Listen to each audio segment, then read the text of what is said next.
Para sahabat, kita sudah mendengar kabar revisi Undang-Undang Desa sedang berjalan meskipun belum putus 100% ya. Karena memang situasi politiknya nggak memungkinkan, nggak nyaman orang untuk membahas sebuah kebijakan yang bermanfaat bagi orang banyak, terutama untuk desa. 8 tahun ya masa jabatan kepala desa ini yang tentu poin yang paling rame.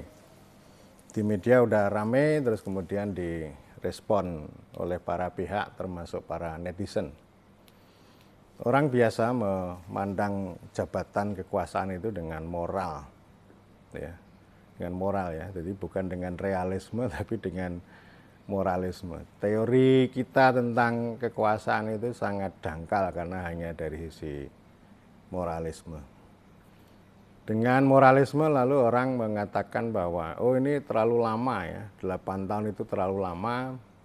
Kemudian kekuasaan yang lama itu menjadi absolut, korup, serakah, menumpuk kekayaan dan sebagainya. Itu yang selalu disoroti begitu ya. Ya memang dalam praktek ada kepala desa yang bandit, itu ada. Bandit itu artinya ya dia tidak melakukan apa-apa tapi malah serakah, memperkaya diri dan sebagainya ada. Tapi juga kebanyakan kepala desa itu ya biasa-biasa saja. Kekuasaannya nggak bisa dijalankan, hanya menjadi mandor proyek, menjadi petugas, ada petugas partai, tapi ini kata teman saya Dr. Supardal, hanya menjadi petugas negara yang sebenarnya tidak mencerminkan kepentingan masyarakat setempat. Jadi artinya orang itu hanya melihat moral dengan menggunakan moral, lalu melihat kekuasaan itu mengerikan, yang itu berdampak pada penumpukan kekayaan. Tetapi mereka tidak melihat, bahkan juga tidak membela ketika kepala desa itu hanya menjadi mandor proyek atau kepala kantor atau bahkan kasir gitu ya. Jadi ini artinya kita gagal untuk menangkap atau memahami kekuasaan dalam arti yang sebenarnya. Jadi saya berkali-kali mengatakan bahwa ya kekuasaan itu mengandung kebajikan. Artinya kita pengen makmur, pengen lebih baik, tanpa kekuasaan itu tidak akan terjadi. Ya. Jadi orang lebih suka membatasi kekuasaan agar kepala desa itu tidak korup. Nah poin saya begini, untuk kepala desa untuk menjadi bandit itu tidak butuh waktu lama. Ya, nggak butuh waktu lama, nggak usah lama-lama, seminggu aja udah bisa jadi bandit gitu loh. Jadi artinya kalau kita hanya membatasi kekuasaan, itu hanya memunculkan satu teknokrasi. Jadi orang lebih suka teknokrasi ya. Ngomong demokrasi itu kan hanya sebuah metode yang demokratis, tapi tidak memahami esensi bagaimana kita merajut antara kekuasaan dan demokrasi itu sehingga bukan hanya demokrasi dari rakyat, tetapi demokrasi untuk rakyat. Itu yang jauh lebih penting, itu demokrasi untuk rakyat. Jadi soal pembatasan kekuasaan ini ya itu kan bagaimana kekuasaan oleh rakyat, demokrasi oleh rakyat itu kan ada di situ ya. Nah, kekuasaan kepala desa itu harus disalurkan. Ini 8 tahun itu untuk menyalurkan. Mereka punya aspirasi. Mengapa mereka memperjuangkan kemarin 9 tahun lalu sekarang disepakati 8 tahun. Saya mendukung mereka ya. Di awal-awal saya bertanya, mengapa 9 tahun ini nanti ada banyak musuh. Kemudian mereka bercerita banyak. Nah, ada juga yang mengatakan begini, ya tidak apple to apple katanya, membandingkan masa jabatan kepala desa dengan masa jabatan presiden, gubernur. tidak tidak pas. Kekuasaan presiden terlalu besar, resource-nya sangat besar. Presiden, gubernur itu melangkah 200 meter ada biaya operasional, tetapi kepala desa mau keliling desa, ada yang wilayahnya sangat luas, itu tidak ada biaya operasionalnya. Jadi artinya kalau ini mengkaitkan secara moral antara kekuasaan dengan kekayaan itu ya terlalu naif. Jadi jabatan kekuasaan yang menempel pada kepala desa itu tidak otomatis menghasilkan kekayaan. Ya. Memangnya rakyat itu diam ya. Memangnya tidak ada proses kehidupan politik yang dinamis. Memangnya para kepala desa itu tidak punya moral, tidak punya agama gitu ya. Ya karena itu ini aspirasi itu harus disalurkan. Kemudian yang kedua, kekuasaan ini memang harus dibagi, ya, dibagi pada badan permusyawaratan desa, dibagi pada musyawarah desa. Jadi tidak jadi soal mau 8 tahun mau 9 tahun ya. Jadi saya ingin mengatakan kan begini, membuat argumen mengapa 9 tahun itu kan mudah, tetapi membuat argumen untuk menolak 9 tahun, 8 tahun itu jauh lebih mudah. Saya lebih banyak membela kepala desa daripada para pengkritik. Karena kepala desa itu ya dipilih oleh rakyat, mereka mengurus rakyat, sejelek-jelek apapun kepala desa pasti akan berhubungan dengan rakyat dan kekuasaan mereka betul-betul dibagi ya. Ada dinamika lah, ya memang ada kepala desa yang sangat dominan gitu ya. Tapi juga ada situasi konfliktual yang kemudian itu malah justru menimbulkan satu hikmah bahwa kepala desa tidak boleh berkuasa semena-mena gitu. Yang ketiga, kekuasaan ini harus digunakan. Exercising power ini yang paling penting ini. Ya, ini sangat penting ini. Jadi kita kalau membatasi kekuasaan tapi melupakan penggunaan kekuasaan, nah ini jadi repot. Orang melihat penggunaan kekuasaan itu hanya semata-mata bagaimana mempertahankan kekuasaan, membuat dinasti, korupsi gitu. Jadi citranya itu sangat jelek kekuasaan itu. Saya sering mengatakan ya, kepala desa punya tugas melayani rakyat, memakmurkan rakyat. Itu kalau nggak pakai penggunaan kekuasaan nggak bisa. Sekian lama kekuasaan kepala desa itu dipreteli, kewenangan kekuasaan dipreteli. Sudah diatur sedemikian rupa oleh berbagai macam bentuk kekuasaan dari atas. Yang namanya aplikasi yang dari atas juga kekuasaan. Administrasi, aturan dan sebagainya juga kekuasaan yang justru itu membatasi kekuasaan. Jadi pembatasan kekuasaan ini sudah sangat banyak dan justru dimensi penggunaan kekuasaan kepala desa untuk kebaikan bagi rakyat itu yang justru lemah. Ya. Persoalan terbesar yang paling utama itu bukan korupsi kepala desa, tetapi konservatisme. Saya sudah banyak berbicara tentang ini. Kepala desa sebagian besar konservatif. Tidak korupsi, tidak menipu, tapi juga tidak berbuat apa-apa. Kepala desa bekerja 24 jam non-stop, tetapi tidak berkinerja. Atau istilahnya tidak mengenal sukses dan tidak mengenal gagal. Jadi artinya ini tidak ada transformasi. Dan itu karena juga itu tadi. Karena dimensi birokrasi, teknokrasi itu terlalu besar masuk ke dalam desa. Sahabat saya Aris Sujito selalu mengatakan, oh ini limbah teknokrasi. Banyak sekali yang masuk ke dalam desa itu limbah itu. Entah itu soal data, aplikasi, perangkat, aturan. Yang itu malah justru membatasi kekuasaan kepala desa. Membatasi keleluasaan diskresi sehingga prakarsa kewenangan mereka untuk melayani dan memakmurkan rakyat itu sangat lemah. Nah ini orang-orang yang nyinyir itu kan tidak pernah bicara soal ini. Tidak pernah.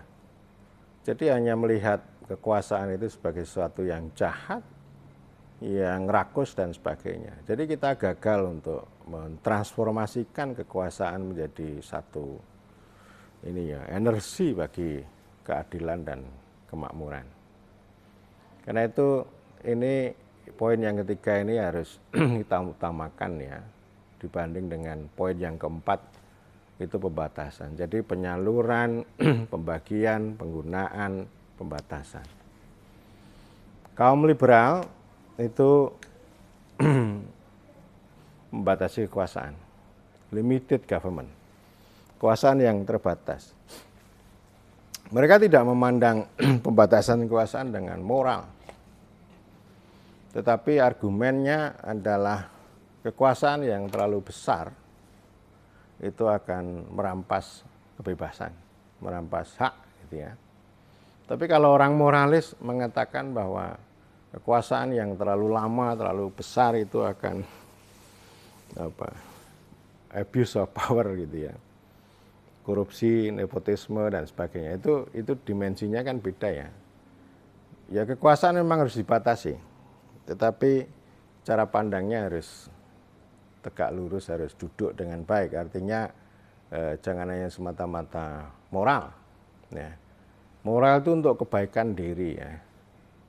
Tetapi kalau nilai itu untuk kebaikan orang banyak. Jadi yang saya katakan tadi tentang penggunaan kekuasaan atau exercising power itu adalah bagaimana menggunakan nilai dan nalar itu untuk kebaikan orang banyak. Tetapi kalau moral memang ini bisa absurd. Kepala desa yang bermoral ya, itu artinya dia baik, dia bisa menjadi teladan. Tetapi kepala desa yang bermoral itu belum tentu membawa kebaikan bagi orang banyak ya. Dan memang kalau kepala desa tidak bermoral itu akan mendatangkan kerugian bagi orang banyak. Jadi artinya begini, moralisme itu tidak serta merta mendatangkan kebaikan, tetapi moralisme yang buruk itu dengan serta merta akan mendatangkan keburukan. Ya paling banter kalau kita ini orang bermoral hanya menjadi teladan.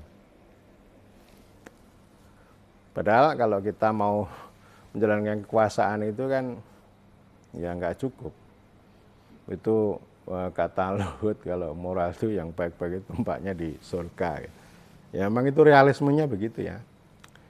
Jadi kekuasaan ini harus digunakan. Ya, jadi empat-empatnya itu dibangun ya. Tapi pembatasan itu nomor sekian lah.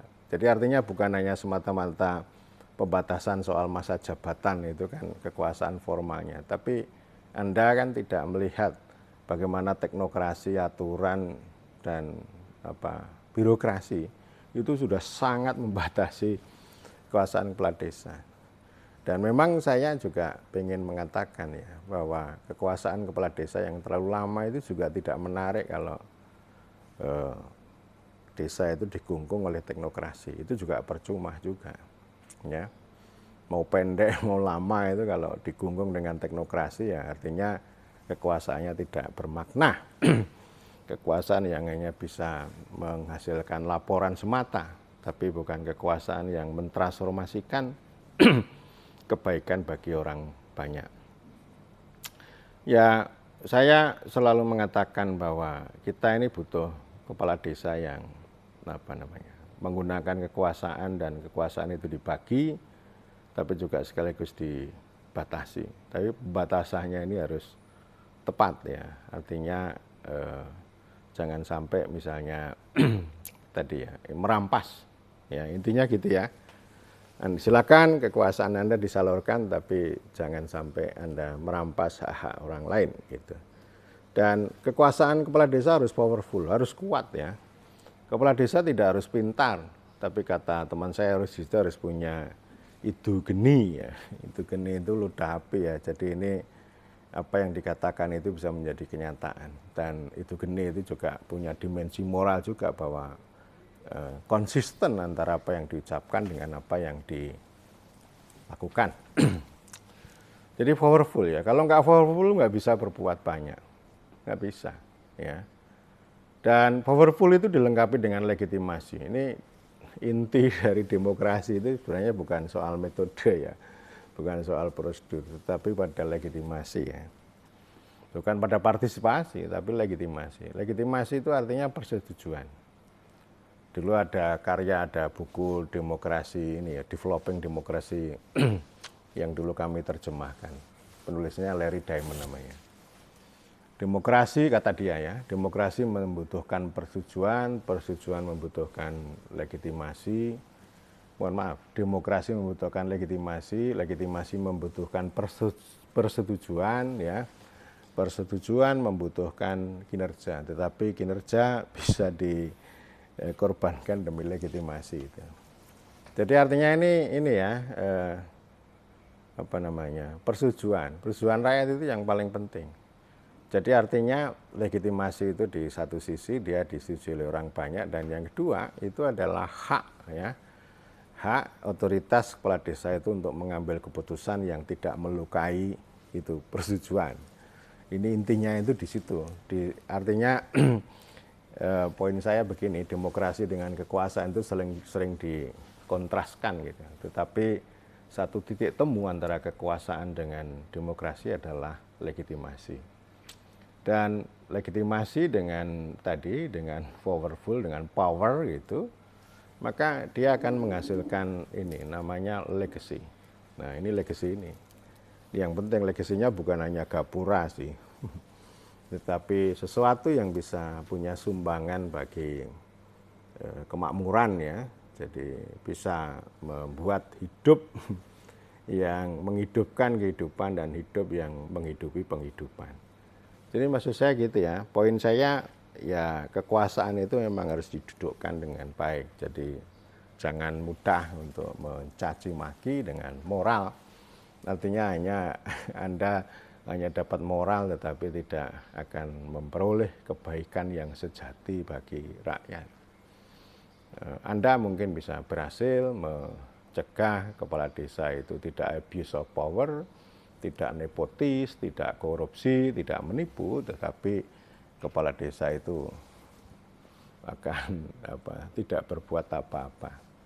Mboten ngapusi, mboten korupsi, mboten napa-napa. Itu konservatif. Itu persoalan terbesar kepala desa selama ini. Jadi masalahnya bukan pada masa jabatan. Dan saya juga pernah mengatakan bahwa demokrasi desa ini sudah ambyar, sudah hancur bukan karena masa jabatan kepala desa, tapi justru karena limbah teknokrasi dalam bentuk proyek-proyek dari atas, aturan dari atas, alat-alat aplikasi dari atas yang sebenarnya itu mempersempit ruang-ruang partisipasi, komunikasi, deliberasi.